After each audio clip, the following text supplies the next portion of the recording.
Shalom, selamat pagi sahabat Kuntum yang terkasih. Kita jumpa lagi pada hari ini, hari Rabu, tanggal 30 Maret tahun 2022. Hari ini merupakan hari biasa dalam Pekan Prapaskah yang keempat dengan warna liturgi ungu. Kuntum pada hari ini mengambil tema, Bapakku bekerja sampai sekarang, maka aku pun bekerja juga.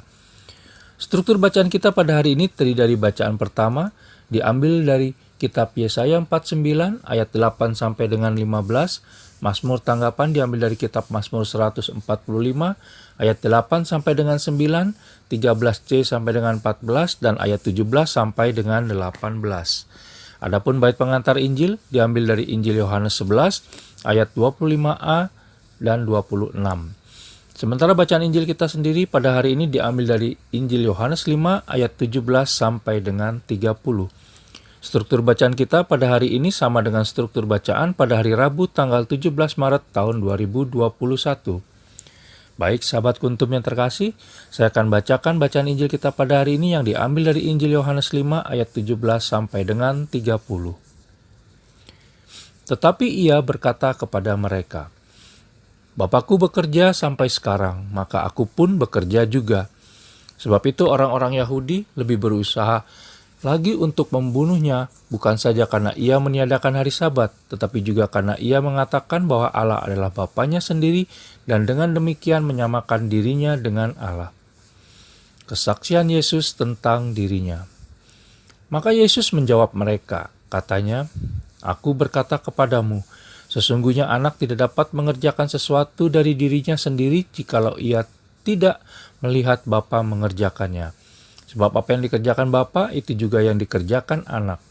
Sebab Bapa mengasihi anak dan ia menunjukkan kepadanya segala sesuatu yang dikerjakannya sendiri.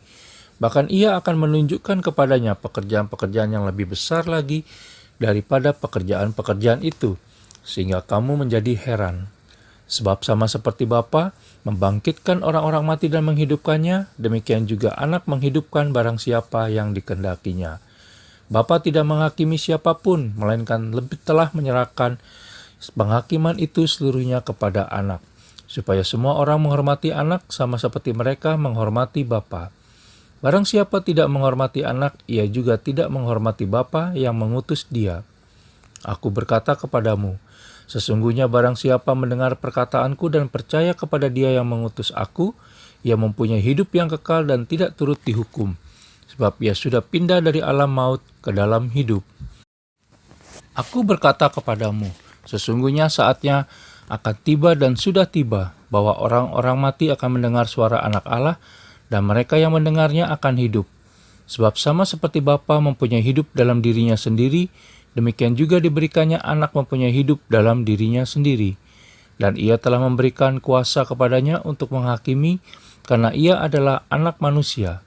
Janganlah kamu heran akan hal itu, sebab saatnya akan tiba bahwa semua orang yang di dalam kuburan akan mendengar suaranya, dan mereka yang telah berbuat baik akan keluar dan bangkit untuk hidup yang kekal. Tetapi mereka yang telah berbuat jahat akan bangkit untuk dihukum. Aku tidak dapat berbuat apa-apa dari diriku sendiri, aku menghakimi sesuai dengan apa yang aku dengar dan penghakimanku adil. Sebab aku tidak menuruti kehendakku sendiri, melainkan kehendak Dia yang mengutus aku. Demikianlah sabda Tuhan, terpujilah Kristus. Sahabat Kuntum yang terkasih, bila kita membaca seluruh bacaan kita pada hari ini dengan pola urutan yang pertama adalah bacaan Injil pada hari ini, Yohanes 5 ayat 17 sampai dengan 30, terutama pada ayat ke-17. Kemudian bacaan pertama pada hari ini, Yesaya 49 ayat 8 sampai dengan 15, terutama pada ayat ke-15. Dan ditutup dengan bacaan Mazmur pada hari ini, Mazmur 145, 8 sampai dengan 9, 13c sampai dengan 14, dan 17 sampai dengan 18, terutama pada ayat ke-8 sampai dengan 9 dan 13cd, maka terbukalah secara terang kepada kita akan dua hal. Yang pertama, Yesus Kristus selalu bekerja bersama Allah Bapa dan Roh Kudus untuk menyelamatkan manusia yang sangat dikasihinya tanpa henti, walaupun kita telah lebih dahulu mengecewakannya.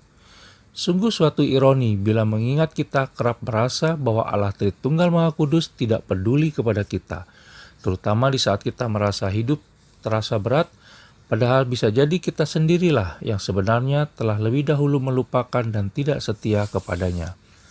Kasih Allah Tritunggal Maha Kudus kepada umatnya begitu kuat, mendalam, dan tidak akan pernah pudar sepanjang masa. Allah Tritunggal Maha Kudus senantiasa memberkati dan mendampingi segala perjuangan hidup kita sehari-hari dengan berbagai cara. Untuk itu, kita perlu merendahkan dan membuka hati agar bisa mengenali dan menyadari kehadiran Allah Tritunggal Maha Kudus dalam hidup dan kehidupan keseharian kita. Yang kedua, dengan meneladani sikap Yesus Kristus tersebut, maka kita diingatkan pula untuk bekerja bersama Allah Tritunggal Maha Kudus dalam melayani dan membantu sesama kita, terutama yang membutuhkan uluran tangan kita. So, jika Bapakku bekerja sampai sekarang, maka aku pun bekerja juga untuk kebaikan semua orang. Maka, masih pantaskah kita malas dalam bekerja, melayani, dan membantu sesama, terutama yang membutuhkan uluran tangan kita? Semoga sepanjang hari ini, kita bisa menjadi pribadi yang semakin mengasihi, peduli, dan bersaksi, sebagaimana judul Dem Song Arah Dasar Keuskupan Agung Jakarta atau Ardas KAJ periode 2022 sampai dengan 2026 bagi lingkungan terdekat dimanapun kita berada. Terima kasih, selamat pagi dan salam.